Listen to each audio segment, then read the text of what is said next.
இன்றைக்கி தக்காளி சாதம் எப்படி செய்யலான்னு பார்க்கலாம். என்னோட சேனலை ஃபஸ்ட் டைம் பார்க்குறீங்கன்னா சப்ஸ்கிரைப் பண்ணிக்கோங்க. பக்கத்தில் இருக்க பெல் ஐக்கானை கிளிக் பண்ணிக்கோங்க. அடுப்பில் குக்கர் வச்சுட்டு 2 டேபிள் ஸ்பூன் எண்ணெய் ஊற்றிக்கலாம்.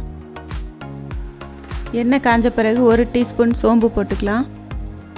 அது நல்லா பொரிஞ்ச பிறகு 2 ஏலக்காய், 1 பட்டை, 2 கிராம்பு, 1 அன்னாச்சி பூ இது எல்லாமே அதில் சேர்த்துடலாம். கல்பாசி பூவும் கொஞ்சம் சேர்த்துடலாம். தக்காளி சாதத்துக்கு கல்பாசி பூ போட்டால் ஃப்ளேவர் நல்லாயிருக்கும்.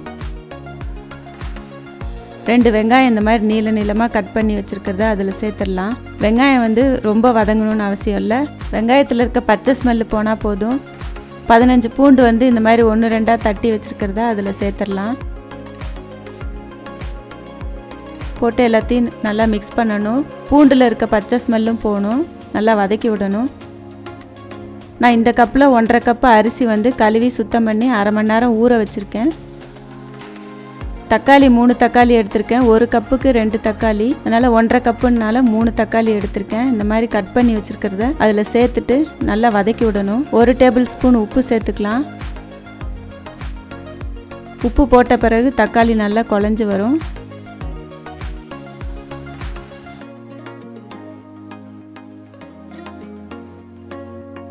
தக்காளி சாதத்துக்கு நல்லா குழஞ்சாதான் டேஸ்ட் இருக்கும். 3 பச்சை மிளகா அப்படியே முழுசாக சேர்த்துடலாம். 1 கைப்பிடி புதினா சேர்த்துருக்கேன். புதினா சேர்த்துட்டு நல்லா வதக்கி விடணும்.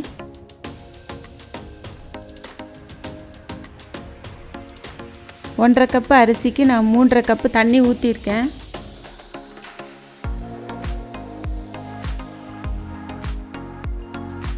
ரெண்டு டீஸ்பூன் தனி மிளகாய் தூள் சேர்த்துக்கலாம்.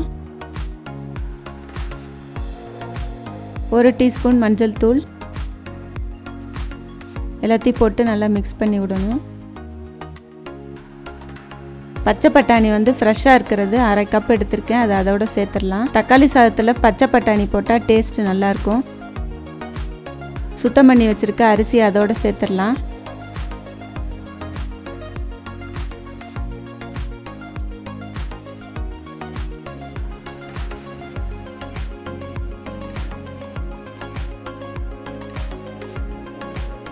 குக்கர் மூடி வச்சுட்டு 3 விசில் வந்த பிறகு 5 நிமிஷம் சிம்மில் வச்சுட்டு ஆஃப் பண்ணிடலாம்.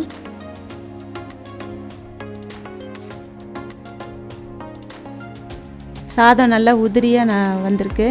நம்ம தண்ணி அளவு கரெக்டாக ஊற்றினோம்னா இந்த மாதிரி இருக்கும். இதோட அளவுகள்லாம் நான் டிஸ்கிரிப்ஷன் பாக்ஸில் போட்டிருக்கேன், பார்த்துக்கோங்க.